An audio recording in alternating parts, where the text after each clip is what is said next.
110 സങ്കീർത്തനം ഒരു മശകീയ സങ്കീർത്തനമാണ്. വിശുദ്ധ വേദ പുസ്തകത്തിന്റെ അകത്ത് മശകീയ സങ്കീർത്തനം ധാരാളമുണ്ട്.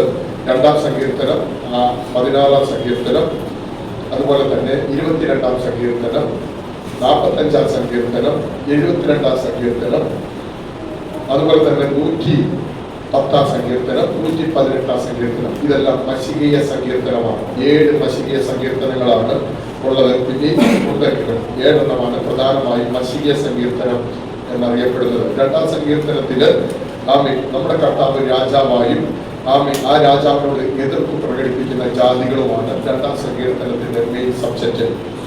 എന്നാൽ 16-ാം സങ്കീർത്തനത്തിൽ കർത്താവിന്റെ ഉയർപ്പും ദൈവം അനുഭവിക്കുന്ന പീഡകളും വർണ്ണിക്കുന്നുണ്ട്.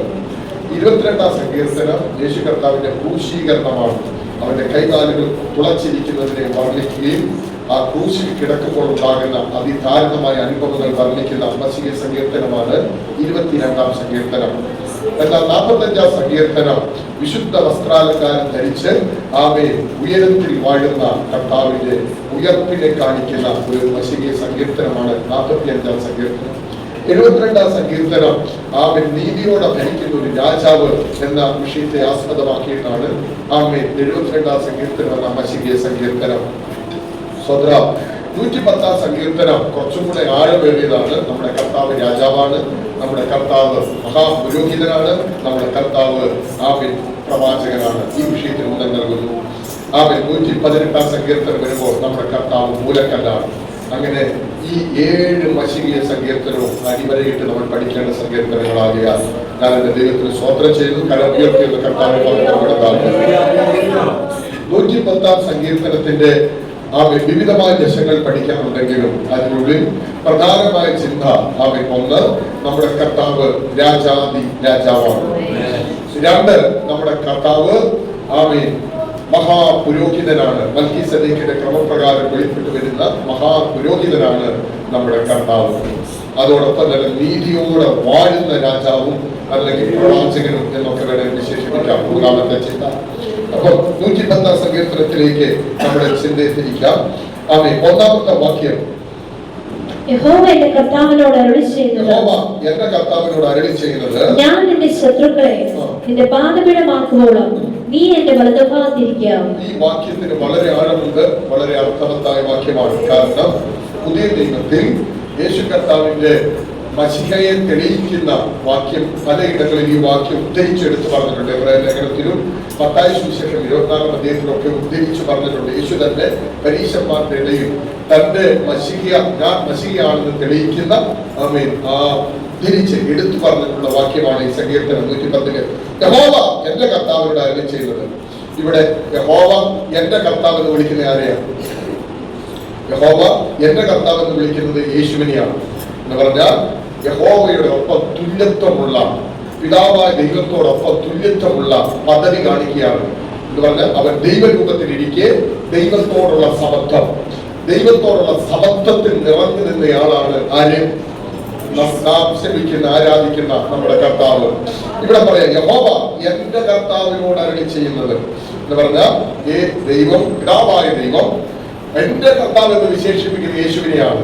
ആ യേശുവിനോട് അരുളി ചെയ്യുന്നത്, ഞാൻ നിന്റെ ശത്രുക്കളെ നിന്റെ പാദപീഠമാക്കുവോളം എന്റെ വലതുഭാഗത്തിരിക്കുക എന്ന് പറഞ്ഞാൽ തുല്യത്വമുള്ള പദവിയിൽ മരിച്ചു ഉയർത്തെഴുന്നേറ്റ് വന്ന യേശുവിനോട് അവിടെ പറയുകയാണ്, എന്റെ വലതുഭാഗത്ത് ഇപ്പോൾ നീ ഇരിക്കുക. നിന്റെ ശത്രുക്കളെ പാദപീഠമാക്കുവോളം. അതാണ് ആ വാക്കിന്റെ അർത്ഥം. മനസ്സിലായെന്ന് വിചാരിക്കുന്നു. നിന്റെ ബലമുള്ള ചെങ്കോൽ യഹോവ സിയോനിൽ നിന്ന് നീട്ടും. നീ നിന്റെ ശത്രുക്കളുടെ മധ്യേ വാഴുക. നിന്റെ സേനാ ദിവസത്തിൽ നിന്റെ ജനം നിനക്ക് സ്വമേധ്യ ദാനമായിരിക്കുന്നു. വിശുദ്ധ വസ്ത്രാലങ്കാരത്തോടു കൂടെ വൃക്ഷത്തിന്റെ ഉദരത്തിൽ നിന്ന് യുവാക്കളായ മഞ്ഞ് നിനക്ക് വരും. ഈ 3-ാം വാക്യം കുറച്ച് ചിന്തിക്കേണ്ട വിഷയങ്ങളാണ്. സ്തോത്രം. നിന്റെ സേനാ ദിവസത്തിൽ, എന്താണ് ഈ സേനാ ദിവസം? സ്തോത്രം. നമ്മുടെ കർത്താവ് മഹോപദ്രവത്തിന് കാലഘട്ടത്തിന് ശേഷം 2 അർത്ഥങ്ങളുണ്ട്. 1-ാമത്തെ അർത്ഥമാണ് ഞാൻ പറയുന്നത്. മഹോപദ്രവത്തിന് ശേഷം 1000 ആണ്ട് വാഴുന്ന ഒരു കാലഘട്ടം ഭൂമിയിൽ വരാൻ പോവുകയാണ്. എന്നാൽ ഇപ്പോൾ കൃപായുഗമാണ്. ഈ കൃപായുഗത്തിൽ വെളിപ്പാട് പുസ്തകം 4-ാം അധ്യായത്തിൽ പറയുന്ന പോലെ ഇവിടെ കയറി വരിക എന്ന് പറയുമ്പോൾ സഭയിൽ എടുക്കപ്പെടുന്നു. അങ്ങനെയാണ് വേദ പണ്ഡിതന്മാരുടെ അഭിപ്രായം. സഭ എടുക്കപ്പെടുന്നു. അങ്ങനെ സഭ 7 വർഷത്തോളം ഉയരത്തിൽ മണവാളന്റെ ഒപ്പം ആമേൻ സ്വർഗത്തിലാണ്.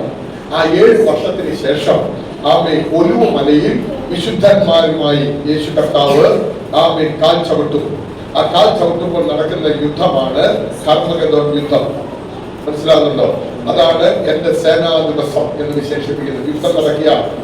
ആമേൻ അന്ന് ആമേൻ ആന്റി ക്രൈസ്റ്റും എല്ലാം എതിരായി വരുന്ന സമയത്ത് തന്റെ വായിലെ ശ്വാസത്താൽ ദൈവം അവരെ കുടുക്കിക്കളയുന്നു. വലിയ വിജയം നടക്കുന്നു. അങ്ങനെ കർത്താവ് ആമേൻ പിന്നെ കിഴക്കേ വാതിലിലൂടെ യെരൂശലേമിൽ വരികയും യെരൂശലേമിൽ ദാവീദിന്റെ സിംഹാസനത്തിൽ ഇരുന്ന് അരുളി ചെയ്യുന്ന ഒരു കാലഘട്ടം ഇത്രയും നിങ്ങളുടെ മനസ്സിനകത്തുണ്ടാകണം. ഈ സേനാ ദിവസത്തിൽ യുദ്ധത്തിന് ആരൊക്കെ അണിനിരക്കുമെന്നാണ് അവിടെ പറഞ്ഞേക്കുന്നത്. സ്വത്രം, നിന്റെ സേനാ ദിവസത്തിൽ നിന്റെ ജനം നിനക്ക് സ്വമേധ ദാനമായിരിക്കുന്നു. സ്വത്രം, ഇവിടെ ആമേൻ സ്വമേധ ദാനമായ ജനം എന്ന് പറയുന്നത് ആമേൻ വില്ലിംഗ് വോളണ്ടിയേഴ്സ് എന്നാണ് ഇംഗ്ലീഷിൽ. വില്ലിംഗ് എന്ന് പറഞ്ഞാൽ സ്വമേധ്യ ഇറങ്ങിത്തിരിക്കുന്ന ജനം, ആരുടെ നിർബന്ധത്താലല്ല. ആമേൻ സ്വമേധ്യ, യേശുവിനോടുള്ള സ്നേഹം നിമിത്തം, ആദരവ് നിമിത്തം, കർത്താവിന്റെ കൂടെ സേവിക്കാൻ, ദൈവത്തെ സേവിക്കാൻ ഇറങ്ങിത്തിരിക്കുന്ന ദൈവമക്കൾ, സ്വമേധ്യ ദാനമായ അവന്റെ ജനം. അതാരാണ്? നമ്മൾ ഓരോരുത്തരുമാണ്. സ്തോത്രം. ആമേൻ. അവരെ വിളിക്കുന്ന പേരാണ് വില്ലിംഗ് വോളണ്ടിയേഴ്സ്, സ്വമേധ്യ ഇറങ്ങിത്തിരിക്കുന്ന ജനം. അതിന് ആമേൻ ഞാൻ ഇവിടെ പറയുന്നത് ദൈവത്തിന്റെ സ്നേഹത്തോടുള്ള ബന്ധത്തിൽ, ദൈവം നമ്മളെ സ്നേഹിക്കുന്നതോടുള്ള ബന്ധത്തിലും നമുക്ക് ദൈവത്തോടുള്ള സ്നേഹത്തോട് ബന്ധപ്പെട്ടും ആമേൻ നമ്മൾ സ്വമേധ്യ ആ സേനാ ദിവസത്തിൽ ദൈവത്തിന്റെ ഒപ്പം ഇറങ്ങിത്തിരിക്കുന്നു. അതാണ് ഒന്നാമത്തെ അർത്ഥം എന്ന് വേണം വിശേഷിപ്പിക്കാം. സ്തോത്രം. സ്തുതിക്കുന്നു. നമുക്ക് യുദ്ധങ്ങളുണ്ട്. ഈ ഭൂമിയിലായിരിക്കും നമുക്ക് യുദ്ധമുണ്ട്. അത് ജഡരക്തങ്ങളോടല്ല നമ്മുടെ യുദ്ധം. ഇപ്പോഴുള്ള നമ്മുടെ യുദ്ധം ജഡരക്തങ്ങളോടല്ല. ആമേൻ. ജഡത്തിൽ നമുക്ക് പോരാട്ടമില്ല. എഫെസ്യർ ലേഖനം 6-ാം അധ്യായം നമ്മൾ പഠിക്കുമ്പോൾ അവിടെ പറയുന്നത് നമ്മുടെ പോരിന്റെ ആയുധങ്ങൾ ജനീകങ്ങളല്ല. സ്തോത്രം. കോട്ടകളെ തകർപ്പാൻ ദൈവസന്നിധി ശക്തിയുള്ളവയാണെന്ന് 1 കൊരിന്ത്യർ 10-ാം അധ്യായം പഠിപ്പിക്കുന്നു. എഫെസ്യർ ലേഖനം 6-ാം അധ്യായം പഠിപ്പിക്കുന്നത് ആമേൻ നമുക്ക് ആമേൻ സർവായുധ വർഗം തന്ന് ആമേൻ രക്ഷ എന്ന ശിരസ്ത്രം തലയിലും, പിന്നെ ആമേൻ നീതി എന്ന കവചം ധരിച്ചു, ആമേൻ അരയ്ക്ക് സത്യം എന്ന ബെൽറ്റ് കെട്ടിയും, ആമേൻ കാലിൽ സുവിശേഷത്തിന്റെ ചെരുപ്പ് ധരിച്ചു, വിശ്വാസം എന്ന പരിച പിടിച്ചു, വചനം എന്ന ആത്മാവിന്റെ വാളെടുത്തും നമ്മൾ ആമേൻ ആ വസ്ത്രം ധരിച്ചുകൊണ്ടാണ് നമ്മൾ ഇവിടെ യുദ്ധം ചെയ്യുന്നത്. മനസ്സിലാവുന്നുണ്ടോ? ഈ ഭൂമിയിൽ നമ്മൾ യുദ്ധം ചെയ്യുന്നത്. പക്ഷെ നമ്മൾ ദൈവത്തിന്റെ സൈന്യമാണെന്നുള്ള കാര്യം മറക്കരുത്. അവന്റെ സേനാ ദിവസത്തിലെ സൈന്യമാണ്.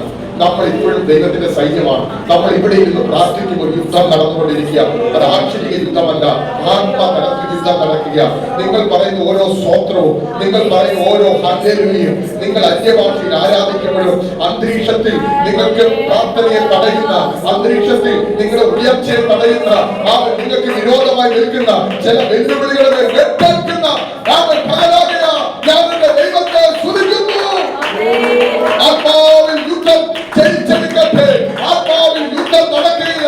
വിശ്വസിച്ച് അല്പനിമിഷം ആത്മാവിൽ ശ്വാസം ചെയ്താട്ടെ.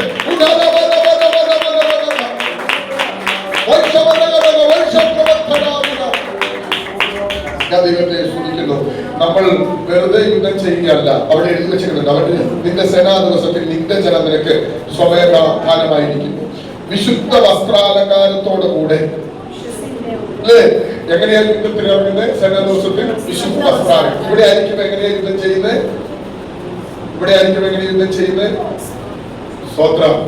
രക്ഷ എന്ന ശിരസ്ത്രം തലയിൽ അല്ലേ? അല്ലെങ്കിൽ രക്ഷ എന്ന കവചം, പിന്നെ നീതി എന്ന കവചം, അരയ്ക്ക് സത്യം അല്ലേ? ഇപ്പൊ ഞാൻ പറഞ്ഞല്ലോ, ഇപ്പൊ നമ്മള് സർവായുധ വർഗം ധരിച്ചുകൊണ്ടാണ് നമ്മൾ നിൽക്കുന്നത്. നിങ്ങൾ നീതിക്ക് വേണ്ടി നിന്നാൽ അതൊരു സർവായുധ വർഗമാണ്. നിങ്ങൾ സത്യം മാത്രം പറയുന്നവരാണെങ്കിൽ അത് നിങ്ങളുടെ സർവായുധ വർഗമാണ്. കള്ളം പറഞ്ഞാൽ അത് സാത്താന്റെ ആയുധമാണെന്ന് ഓർക്കണം. സ്തോത്രം. വെളിച്ചത്തിന്റെ ആയുധ വർഗം ധരിച്ച നമ്മൾ ഇപ്പോൾ നിൽക്കുന്ന ഇവിടെ. സ്തോത്രം. ആ വെളിച്ചത്തിന്റെ ആയുധ വർഗം ധരിച്ച് നമ്മൾ പോരാടിക്കൊണ്ടിരിക്കുക. ദൈവമക്കൾ കള്ളം പറഞ്ഞ ദൈവമക്കൾ ആമേൻ ഈ സർവായുധ വർഗം എടുക്കാതിരുന്ന വെട്ടേൽക്കാൻ സാധ്യതയുണ്ട്. പക്ഷെ നിങ്ങൾ സർവായുധ വർഗം ധരിച്ചാൽ നിൽക്കുന്നെങ്കിൽ യുദ്ധത്തിൽ നിങ്ങൾക്ക് ജയം ഉറപ്പാണ്. വിശ്വാസത്തിന്റെ പരിച പിടിച്ചു ആത്മാവിന്റെ വാളും എടുത്തുകൊണ്ട് പൊരുതി നിൽക്കുന്നവരാണ് നമ്മൾ. സ്തോത്രം. എന്നാൽ ദൈവം ഒരുക്കുന്ന ഒരു സേനാ ദിവസം വരുന്നു. ആ സേനാ ദിവസത്തിൽ ഈ സർവായുധ വർഗമല്ല നമ്മളെ സംരക്ഷിക്കുന്നത്, വിശുദ്ധ വസ്ത്രാലങ്കാരത്തോടെ. ഒരു സാധാരണ പട്ടാളക്കാരുടെ വസ്ത്രമല്ല നമ്മൾ ധരിക്കുന്നത്, വിശുദ്ധ വസ്ത്രാലങ്കാരം. ഞാൻ പറഞ്ഞതിനെ കുറിച്ച് മനസ്സിലായ സ്വതന്ത്രം ചെയ്തത്. നമുക്ക് ഒത്തിരി വസ്ത്രങ്ങൾ ബൈബിളിനുള്ളിൽ പഠിപ്പിക്കുന്നുണ്ട്. സ്വതന്ത്രം അല്ലേ? നീതി എന്ന അങ്കി പിടിപ്പിക്കുന്നുണ്ട്, രക്ഷാവസ്ത്രത്തെ കുറിച്ച് പഠിപ്പിക്കുന്നുണ്ട്, ചിത്രത്തയ്യാറുള്ള വസ്ത്രത്തെ കുറിച്ച് പഠിപ്പിക്കുന്നുണ്ട്, സ്തുതി എന്ന മേലാടയെ കുറിച്ച് ബൈബിൾ പഠിപ്പിക്കുന്നുണ്ട്. പക്ഷെ ഇവിടെ സേനാ ദിവസത്തിൽ ദൈവത്തിന്റെ മക്കൾ വിശുദ്ധ വസ്ത്രം കൊണ്ട് ധരിക്കുകയാണ്. വസ്ത്രത്തിന് പ്രാധാന്യമുണ്ട് കേട്ടോ. നിങ്ങൾ ഇപ്പൊ ഇട്ടേക്കുന്ന വസ്ത്രമല്ല, ദൈവം തരുന്ന വിശുദ്ധിയുടെ വസ്ത്രം. നമ്മുടെ ജയം എവിടെ ഇരിക്കുന്നതെന്ന് അറിയാമോ? അശുദ്ധിയിലല്ല, നമ്മുടെ ജയം ഇരിക്കുന്നത് വിശുദ്ധ ജീവിതത്തിലാണ്. വിശുദ്ധിയോടെ നിൽക്കുന്നവർ ജയമുണ്ട്. വിശുദ്ധിയോടെ നിൽക്കുന്നവരാണ് വിശുദ്ധിയോടെ നിൽക്കുന്നവരാണ് അവന്റെ സേനാദിവസത്തിൽ അവനോടൊപ്പം യുദ്ധത്തിൽ അണിനിരക്കുന്നത്. ഹല്ലേലൂയ. നമ്മൾ ആരാന്നറിയോ? നമ്മൾ ഹോളി ആർമിയാണ്. സ്തോത്രം. ഒന്ന് മീറ്റിംഗ് വോളണ്ടിയേഴ്സ് ആണ്, രണ്ട് നമ്മൾ ഹോളി ആർമിയാണ്. വിശുദ്ധ ആമേൻ യുദ്ധം ചെയ്യുന്ന ആമേൻ ഭക്തന്മാരാണ് നമ്മൾ. സ്തോത്രം. സ്തോത്രം ചെയ്ത ദൈവമക്കൾ വസ്ത്രം ധരിച്ചാണ്. വെളിപ്പാട് പുസ്തകമൊക്കെ അതിന്റെ ആഴം പഠിപ്പിക്കുന്നുണ്ട്. 19-ാം അധ്യായം അവന്റെ മണവാട്ടി വിശുദ്ധ വസ്ത്രം ധരിച്ചാണ്. ആമേൻ. എന്നാൽ ആന്റിക്രൈസ്റ്റിന്റെ മണവാട്ടി ചുമന്ന വസ്ത്രം ധരിച്ചു വരുന്നതിനെ കുറിച്ചും ആമേൻ പഠിപ്പിക്കുന്നുണ്ട്. പക്ഷെ ദൈവമക്കൾ വിശുദ്ധിയുടെ വസ്ത്രം ധരിച്ചായിരിക്കണം ദൈവത്തെ ആരാധിക്കുന്നത്. അത് ഇപ്പോൾ കാണുന്ന ഈ വിശുദ്ധിയുടെ വസ്ത്രമല്ല. ഇത് വേണ്ടെന്നല്ല ഞാൻ പറയുന്നത്. പക്ഷെ നമ്മുടെ വിശുദ്ധ ജീവിതമാണ് വിശുദ്ധ വസ്ത്രാലങ്കാരം. സ്തോത്രം. ഞാൻ ദൈവത്തെ സ്തുതിക്കുന്നു. അവിടെ എഴുതി വെച്ചിരിക്കുന്ന അടുത്തത് വിശുദ്ധ വസ്ത്രാലങ്കാരത്തോടു കൂടെ ഉഷസ്സിന്റെ ഉദരത്തിൽ നിന്ന് യുവാക്കളായ മഞ്ഞ് നിനക്ക് വരുന്നു. സ്തോത്രം. യൂത്ത്ഫുൾ ഡ്യൂ എന്ന് പറഞ്ഞാൽ ആ ഉഷസ്സിന്റെ ഉദരത്തിൽ നിന്നുള്ള മഞ്ഞു തുള്ളികൾ. സ്തോത്രം. എങ്ങനെയാണ് യൂത്ത്ഫുൾ ഡ്യൂ എന്ന് പറഞ്ഞാൽ ഉഷസ്സിന്റെ മഞ്ഞ്. സ്തോത്രം. മൂന്നാമത്തെ ചിന്ത അതാണ് അവിടെ പറഞ്ഞിരിക്കുന്നത്. ആമേൻ. ഉഷസ്സിന്റെ ഉദരത്തിൽ നിന്ന് യുവാക്കളായ മഞ്ഞ് നിനക്ക് വരുന്നു. സ്തോത്രം. ഈ മഞ്ഞിന് ഒത്തിരി പ്രത്യേകതയുണ്ട് കേട്ടോ. മഞ്ഞിനെ കുറിച്ച് തന്നെ നമ്മൾ പഠിക്കേണ്ട വിഷയമാണ്. ഈ മഞ്ഞ് വീഴുന്നത് പകലല്ല, മഞ്ഞ് വീഴുന്നത് ശരിക്കും വൈകിട്ടുമല്ല, ശരിക്കും പ്രഭാതത്തിലാണ് മഞ്ഞിന്റെ നിറവ് വരുന്നത്. ഈ മഞ്ഞ് പെയ്തിറങ്ങുമ്പോൾ ഭൂമിക്കൊരു ഉന്മേഷമാണ്. മനസ്സിലാക്കുന്നുണ്ടോ? ആമേൻ. മഞ്ഞ് ഇറങ്ങുമ്പോൾ ആമേൻ ഭൂമി ആമേനുള്ള വൃക്ഷങ്ങൾ സസ്യങ്ങൾ ഒക്കെ ഊർജം പ്രാപിക്കും. മഴ പെയ്യുന്നതിനേക്കാളും മഴ പെയ്യുമ്പോഴൊക്കെ ചിലപ്പോൾ കേടുകൾ വരും ചെറിയ സസ്യങ്ങൾക്ക്. പക്ഷെ മഞ്ഞ് ഒരു തലോടൽ പോലെയാണ്, മഞ്ഞ് ഒരു സാന്ത്വനം പോലെയാണ്, മഞ്ഞ് ഒരു ഉന്മേഷമാണ്, മഞ്ഞ് ഒരു ബലമാണ്, അത് അവർക്ക് ആഹാരമാണ്. എത്ര പേർക്ക് ഞാൻ പറഞ്ഞതിന്റെ ആഴം മനസ്സിലായി? ആമേൻ. ദൈവമക്കളെ, നിങ്ങളെ ദൈവം വിളിക്കുന്നത് യുവാക്കളെ പോലെയാണ്. ആമേൻ. 33.5 വയസ്സുള്ള യേശുവിന്റെ രക്തമാണ് നമ്മളെ വിടുവിച്ചതെങ്കിൽ ആ രക്തമാണ് നിങ്ങളിൽ ഒഴുകുന്നത്, ആ രക്തമാണ് നിങ്ങൾക്ക് വേണ്ടി സംസാരിക്കുന്നത്. നിങ്ങളെ അകത്തും നിൽക്കുന്നത് യേശുവിന്റെ പുണ്യാള രക്തമാണ്. ആ യുവാക്കളുടെ രക്തം പോലെയാണ്. യുവാക്കളായിട്ടാണ് ദൈവം നിങ്ങളെ കണക്കാക്കുന്നത്. അങ്ങനെ വടിച്ച് കർത്താവിനൊന്ന് മഹത്വം കൊടുക്കാം.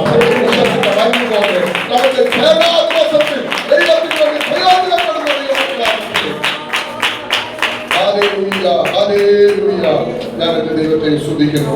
ഞാൻ ദൈവത്തിന്റെ മഹത്വത്തിന് നീ ഇതരത്തിൽ നിന്ന് യുവാക്കളായ മഞ്ഞ് നിനക്ക് വരുന്നു. അതാണ് 3-ാം വാക്യത്തിന്റെ പുരട്ടിരിക്കുന്നത്. പിന്നെ 4-ാം വാക്യം എത്തുമ്പോൾ പറയാം,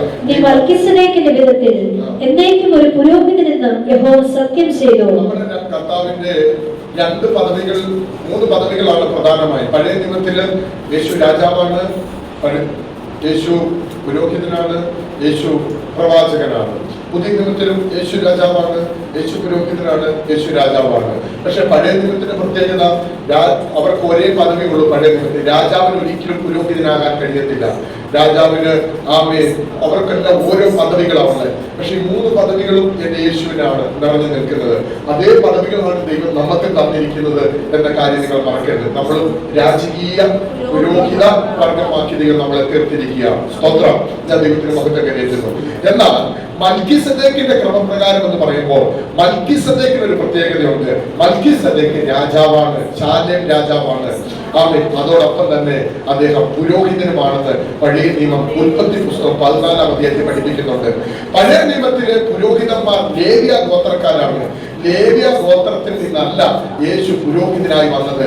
ലേവ്യ ഗോത്രവും മൽക്കീസദേക്കിന്റെ പുരോഹിതവും ലേവ്യ പൗരോഹിത്യവും മൽക്കീസദേക്കിന്റെ ക്രമപ്രകാരമുള്ള പൗരോഹിത്യവും തമ്മിൽ വേർതിരിച്ചു പഠിക്കണം. ലേവ്യ പൗരോഹിത്യത്തിന്റെ പ്രത്യേകത ആമേൻ, ആ പുരോഹിതൻ മരിക്കുന്നു, ആമേൻ, മരണം കൊണ്ട് അവസാനിക്കുന്നു. ആമേൻ. എന്നാൽ അവർ സ്വന്തം പാപത്തിന് വേണ്ടി പാപത്തിന്റെ പരിഹാരം അർപ്പിച്ചതിന് ശേഷമാണ് ലേവ്യ പൗരോഹിതൻ അല്ലെങ്കിൽ പുരോഹിതൻ ആമേൻ മറ്റുള്ളവർക്ക് വേണ്ടി ശുശ്രൂഷ ചെയ്യുന്നത്. എന്നാൽ മൽക്കീസദേക്കിന്റെ ക്രമപ്രകാരമുള്ള ശുശ്രൂഷ അങ്ങനെയല്ല. ആമേൻ. അദ്ദേഹത്തിന്റെ പ്രത്യേകത ആമേൻ സ്വന്തം പാപങ്ങൾക്ക് വേണ്ടി ആമേൻ ഒരു യാഗം അർപ്പിക്കുകയല്ല, മറ്റുള്ളവരുടെ പാപങ്ങൾക്ക് വേണ്ടി യാഗം അർപ്പിക്കുന്നു പാപമില്ലാത്തവൻ. മനസ്സിലായോ? ദൈവത്തിന് സ്തോത്രം ചെയ്യുന്നു. അങ്ങനെ മൽക്കീസദേക്കിന്റെ ക്രമപ്രകാരം രാജാവായി വന്നു. ആമേൻ. രാജാവായി വാഴുന്നു, പുരോഹിതനായി നിൽക്കുന്നു. ആമേൻ. നമുക്ക് വേണ്ടി ഇപ്പോ പിതാവിന്റെ സന്നിധിയിൽ മധ്യസ്ഥത അടയ്ക്കുന്ന ആമേൻ നിലനിൽക്കുന്ന പൗരോഹിത്യമുള്ള മൽക്കീസദേക്കിന്റെ ക്രമപ്രകാരം വെളിപ്പെട്ട ഒരു പുരോഹിതനാണ് എന്റെ യേശു കർത്താവ്. യേശു ലേവിയനല്ല, യേശു ഒരു യഹൂദാത്വത്തിൽ ജനിച്ചു വളർന്നവരാണ്. പഴയ നിയമത്തിന്റെ അടിസ്ഥാനത്തിൽ യഹൂദ ഗോത്രത്തിന് പൗരോഹിത്യമില്ല. പൗരോഹിത്യമുള്ളതെല്ലാം ലേവി ഗോത്രത്തിനാണ്. ലേവി ഗോത്രത്തിന്റെ അവസാനത്തെ കണ്ണി എന്ന് വേണേ വിശേഷിപ്പിക്കാം. പുരോഹിതന്റെ അവസാനത്തെ കണ്ണി എന്ന് വിശേഷിപ്പിക്കാം. ആര്? ശെഖരിയ പുരോഹിതൻ. അദ്ദേഹത്തിന്റെ മകന് ആമേൻ ശരിക്കും കാലക്രമേണ വരേണ്ടതാരാ? സ്നാപയോഹന്നാണ്. പുരോഹിത വേഷം ധരിച്ചു വരേണ്ടതാരാണ്? സ്നാപയോഹന്നാനാണ്. രാജകീയ നിലയിലുള്ള വിളിയാണ് ശരിക്കും പറഞ്ഞ. പക്ഷേ ആമേൻ ഒരു സ്നാപയോഹന്നാൻ ആമേൻ ഒരു പുരോഹിതനായിട്ടല്ല വെളിപ്പെട്ടു വരുന്നത്, അദ്ദേഹം ഒരു പ്രവാചകനായിട്ടാണ് വെളിപ്പെട്ടു വരുന്നത്. ആമേൻ. പുരോഹിത വേഷം ആ ലേവി ഗോത്രക്കാരനായ സ്നാപയോഹന്നാൻ ധരിച്ചില്ല. വെട്ടുകിളിയും കാട്ടുതേനും ഭക്ഷിച്ച് എന്ന് പറഞ്ഞാൽ സാധാരണ പുരോഹിതൻ ഭക്ഷിക്കേണ്ടത് ആമേൻ ഏതാ? ദൈവമക്കൾ അർപ്പിക്കുന്ന യാഗപീഠത്തിൽ നിന്നും യാഗവസ്തുവിൽ നിന്നും ആമേൻ നല്ല ഭേദസ്വള്ളത് നോക്കി നല്ല കൈക്കുറവുകളൊക്കെയാണ് പുരോഹിതൻ ഭക്ഷിക്കേണ്ടത്. പക്ഷേ അന്ന് തൊട്ട് ആമേൻ മഹാപുരോഹിതനായി നിൽക്കേണ്ട സ്നാപയോഹന്നാൻ എല്ലാം ഉപേക്ഷിച്ചു. പുരോഹിത വസ്ത്രം ഉപേക്ഷിച്ചു. ആമേൻ. പിന്നെ ഭക്ഷണം ഉപേക്ഷിച്ചു, പദവി ഉപേക്ഷിച്ചു, എല്ലാം ഉപേക്ഷിച്ച് ഒരു പ്രവാചകനായി വെട്ടുകിളിയും കാട്ടുതേനും ഭക്ഷിച്ച് ആമേൻ വസ്ത്രം മാറ്റിവെച്ചിട്ട് ആമേൻ ഒട്ടകരോമം കൊണ്ടുള്ള ഒരു വസ്ത്രം ധരിച്ച് അദ്ദേഹം ആമേൻ ഒരു പ്രവാചകനായി മാറി. എന്നാൽ ഒരു യഹൂദ ഗോത്രക്കാരനായ യേശു ആമേൻ മൽക്കീസദേക്കിന്റെ ക്രമപ്രകാരം വെളിപ്പെട്ടപ്പോൾ എന്നേക്കുമുള്ള ഒരു മഹാപുരോഹിതനായി മാറ്റപ്പെട്ടു. സ്വത്രം ഞാൻ ദൈവത്തിന് സ്തോത്രം ചെയ്യുകയാണ്. എന്തുകൊണ്ടാണ് ആമേൻ ഇന്ന് ലേവ്യ ഗോത്രത്തിൽ ആമേൻ പുരോഹിതനില്ലാത്തത്? ആമേൻ സ്നാപയോഹന്നാന്റെ അപ്പനായ സെഖര്യാവിന്റെ കാലഘട്ടത്തോടുകൂടി ആമേൻ ലേവ്യ പൗരോഹിത്യം അവസാനിച്ചു. ഇപ്പോൾ നിലനിൽക്കുന്നത് മൽക്കീസദേക്കിന്റെ ക്രമപ്രകാരമുള്ള എന്നേക്കുമുള്ള യാഗമർപ്പിച്ച് എന്നേക്കുമുള്ള ശുശ്രൂഷ ചെയ്ത് ആമേൻ നമുക്ക് വേണ്ടി മധ്യസ്ഥ നടത്തുന്ന അനുഗ്രഹിക്കപ്പെട്ട മൽക്കീസദേക്കിന്റെ ക്രമപ്രകാരമുള്ള ശുശ്രൂഷ. സ്വത്രം. അതാണ് ആ ക്രമം പഠിക്കണമെങ്കിൽ എബ്രായ ലേഖനം 5-ാം അധ്യായവും എബ്രായ ലേഖനം 7-ാം അധ്യായവും നിങ്ങൾക്ക് ഹോംവർക്കാണ്. നിങ്ങൾ വീട്ടിൽ പോയി പഠിക്കണം. 5-ാം അധ്യായവും 7-ാം അധ്യായവും മൽക്കീസദേക്കിന്റെ ക്രമപ്രകാരമുള്ള ശുശ്രൂഷയുടെ ആഴം അവിടെ പഠിപ്പിക്കുന്നതായിട്ട് നമുക്ക് കാണാൻ പറ്റും. സ്തോത്രം. ഇനി അതിന്റെ 5-ാം വാക്യം, നിന്റെ വലതുഭാഗത്തിരിക്കുന്ന കർത്താവ് നിന്റെ ക്രോധ ദിവസത്തിൽ രാജാക്കന്മാരെ തകർത്ത് കളയും. അവൻ ജാതികളുടെ ഇടയിൽ ന്യായം വിധിക്കും. അവൻ എല്ലായിടവും ശവം കൊണ്ട് നിറയ്ക്കും. അവൻ വിസ്താരമായി ദേശത്തിന്റെ തലവനെ തകർത്ത് കളയും എന്ന് പറഞ്ഞാൽ ആ യുദ്ധത്തിൽ നടക്കുന്ന സംഭവമാണ് അവിടെ എഴുതി വെച്ചിരിക്കുന്നത്. 7-ാം വാക്യം, അവൻ വഴിയരികെയുള്ള തോട്ടിൽ നിന്ന് കുടിക്കും, അതുകൊണ്ട് അവൻ തല ഉയർത്തും. വഴിയരികിൽ നിന്നുള്ള തോട്ടിൽ നിന്ന് അവൻ കുടിക്കും, അതുകൊണ്ട് അവൻ തല ഉയർത്തും. ഒരു കാലഘട്ടത്തിൽ യേശു തല താഴെ ഒരു സന്ദർഭമുണ്ട് അല്ലേ? സ്തോത്രം. കർത്താവിന്റെ തല താഴ്ത്തിയ സന്ദർഭങ്ങൾ ആമേൻ അത് ഗെത്സമനയും ഗബതയും ഗോൽഗോഥയും ഒക്കെയാണെന്ന് നിങ്ങൾക്കറിയാമല്ലോ. സ്തോത്രം. കാൽവരി ക്രൂശിൽ അവസാനം അവന്റെ തല തോളോട് ചായ്ച്ചു. അങ്ങനെയാണ് എല്ലാം നിവൃത്തിയായെന്ന് പറഞ്ഞ് പ്രാണനെ ഏൽപ്പിച്ചു കൊടുത്തു. അങ്ങനെയാണ് എഴുതി വെച്ചത് സ്ഥലത്താണ്. എന്നാൽ ഇവിടെ ഈ സങ്കീർത്തനം, ഈ മശിക സങ്കീർത്തനം എഴുതി വെച്ചേക്കുക, അവൻ തോട്ടിൽ നിന്ന് കുടിക്കും, അതുകൊണ്ട് അവന്റെ തല ഉയർന്നിരിക്കും, തല ഉയർത്തും. ഒരു കാലഘട്ടത്തിൽ തല താണെങ്കിൽ തല ഉയർത്തുന്ന ഒരു ദിവസം വരുന്നുണ്ട്. ഒരു ക്രൂശ് ഉണ്ടെങ്കിൽ ഒരു ഉയർപ്പുണ്ട്, ഒരു തകർച്ചയുണ്ടെങ്കിൽ ഒരു എഴുന്നേൽപ്പുണ്ട്. ഇന്ന് പല ആത്മാവ് നിങ്ങളോട് സംസാരിക്കുക. നിങ്ങളുടെ ജീവിതത്തിൽ ഒരു തകർച്ചയുണ്ടെങ്കിൽ എന്നും തകർച്ചയല്ല. നീ ദൈവത്തെ സേവിക്കുന്നവനാണെങ്കിൽ നിന്റെ തലയെ ഉയർത്തുന്ന ഒരു ദിവസം ഉണ്ടെന്ന് പരിശുദ്ധാത്മാവ് നിന്നോട് പറയുന്നു. Thank you, Lord. We worship you. Hallelujah. തല ഉയർത്തുന്ന ഒരു ദിവസം വരുന്നു. സ്തോത്രം. നമുക്കറിയാം, യേശു കർത്താവിന്റെ മുഖത്തെ രോമം വലിച്ചു പറിച്ചു, അവന്റെ മുഖത്ത് കാക്കിച്ചു തുപ്പി, അവന്റെ മുഖത്ത് മുഷ്ടി ചുരുട്ടി ഇടിച്ചു. നീ മഷികയാണെങ്കിൽ പ്രവചിക്കാൻ പറയും. പരിഹാസിയാക്കി വിട്ടു, പല സ്ഥലത്തും പരിഹസിച്ചു. ആമേൻ. ഹെരോദാവിന്റെ അടുക്കൽ എത്തിയപ്പോൾ ഒരത്ഭുതം കാണിക്കാൻ പറഞ്ഞു, ഒരത്ഭുതം ദൈവം ചെയ്തില്ല. അതിന്റെ പേരിൽ വസ്ത്രം ഉരിഞ്ഞ് ആമേൻ മറ്റൊരു വസ്ത്രം ധരിപ്പിച്ച് നിന്ദിച്ച് അപഹസ്യനാക്കി അവിടെ ഇറക്കി.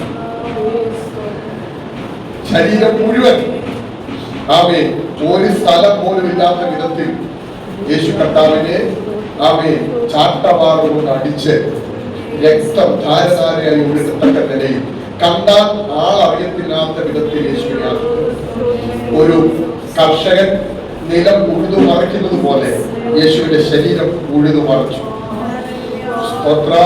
നമുക്കറിയാം, ഒരു കലപ്പ ഇങ്ങനെ കുത്തി ആ നിലത്തേക്ക് വെച്ച് കഴിഞ്ഞാൽ ആ നിലം ഉഴുത് മറിയും എന്നതുപോലെ ചാട്ടവാർ എന്ന് പറയുന്നത് ആമീൻ അന്നത്തെ ചാട്ടവാറ് ജോസിഫസ് പോലുള്ള ചരിത്രകാരന്മാർ വിശേഷിപ്പിക്കുന്നത് ആ ചാട്ടവാറിന്റെ അറ്റത്ത് ഈയത്തകിട്, കട്ടിയിലുള്ള ഈയത്തകിട്, ആമീൻ എല്ലിന്റെ കഷ്ണം, പിന്നെ ചൂണ്ടക്കുളത്ത്, ഇത് മൂന്നും നിറഞ്ഞതാണ് ഒരു ചാട്ടവാർ.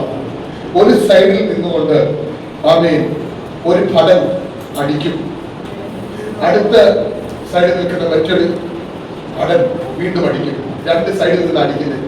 ഈ ചാട്ടവാർ അടിക്കുമ്പോൾ ആമീൻ ഈ തകിട് കൊണ്ട് ചതയും ശരീരം അടി കിട്ടുമ്പോൾ.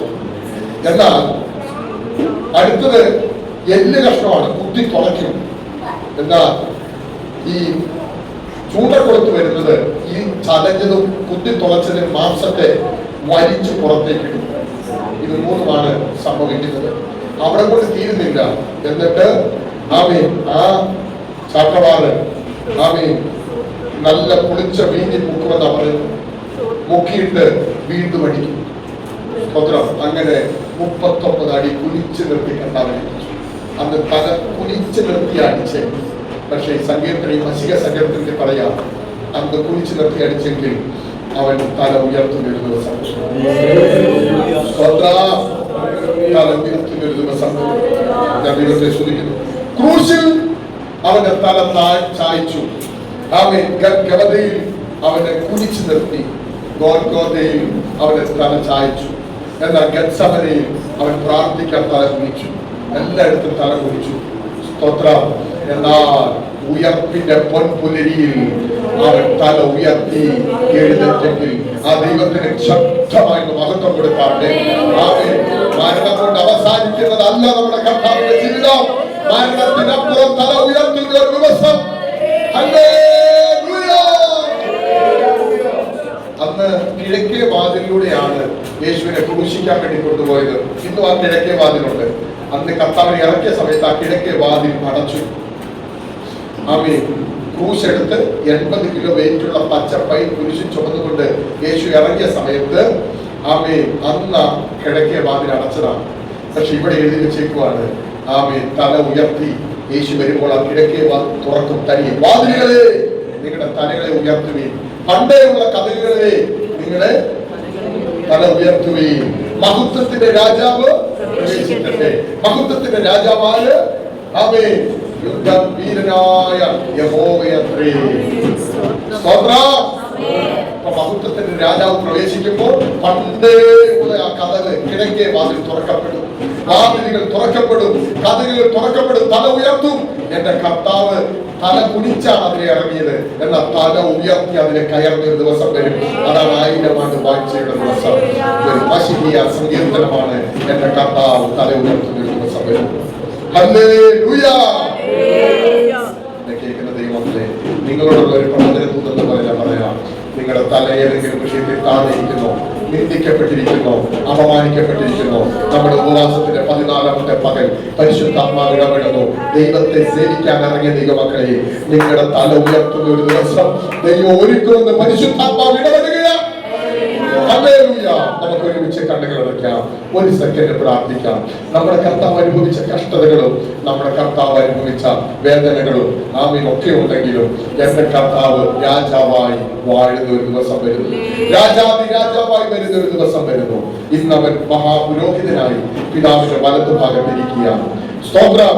യഹോവ എന്റെ കർത്താവിനോട് അരുളി ചെയ്യുന്നത്, ഞാൻ നിന്റെ ശത്രുക്കളെ നിന്റെ പാദപീഠമാക്കുവോളം നീ എന്റെ വലതുഭാഗത്തിരിക്കുക. ഇന്ന് നമുക്ക് വേണ്ടി മധ്യസ്ഥത അടയ്ക്കുന്ന മഹാപുരോഹിതൻ, മധ്യസ്ഥ അടയ്ക്കുക. ആ ദൈവത്തിന്റെ സന്നിധി നമ്മളെ തന്നെ കണ്ണുകൾ ഒരു നിമിഷം കർത്താവ് നമുക്ക് വേണ്ടി മധ്യസ്ഥ അടയ്ക്കുന്നത് കണ്ടാട്ടെ. നമുക്ക് വേണ്ടി അനുഭവിച്ച കഷ്ടതയൊന്ന് മനസ്സിൽ അവൻ ധ്യാനിച്ചാട്ടെ. ദൈവം നമ്മളെ അവൻ ഒരുക്കുന്ന ദിനങ്ങളാകട്ടെ. യുദ്ധ ദിവസത്തിൽ, സേനാ ദിവസത്തിൽ ഉഷസ്സിൽ നിന്ന് പുറപ്പെടുന്ന മഞ്ഞു പോലെ ദൈവം നമ്മളെ ആക്കി തീർക്കട്ടെ. ആമേൻ. ബിൽഡിംഗ് വോളണ്ടിയേഴ്സ് ആയി നമ്മൾ തീരട്ടെ. ആമേൻ. വിശുദ്ധ ആർമിയായി നമ്മൾ, ഹോളി ആർമിയായി തീരട്ടെ. നമ്മൾ അതൊക്കെ ഒന്ന് മനസ്സിൽ കണ്ടാട്ടെ. നമ്മൾ ആരാണ്? ആമേൻ. ഹോളി ആർമിയാണ് നമ്മൾ. സ്തോത്രം. നമ്മൾ ആരാണ്? ഉഷസ്സിലെ മഞ്ഞായിട്ടാണ് ദൈവം നമ്മളെ കണ്ടിരിക്കുന്നത്. എന്തിനു വേണ്ടി കഷ്ട സഹിച്ചത്? അവന്റെ മഞ്ഞ് തുള്ളികളാണ് നാം ഓരോരുത്തരും. നമ്മൾ അവന്റെ വിശുദ്ധ സൈന്യമാണ്. അതിനു വേണ്ടിയാണ് ദൈവം നമ്മളെ ഒരുക്കിയെടുത്തിരിക്കുന്നത്. ദൈവസന്നിധി പ്രാർത്ഥിക്കാം, കണ്ണുകൾ അടയ്ക്കാം.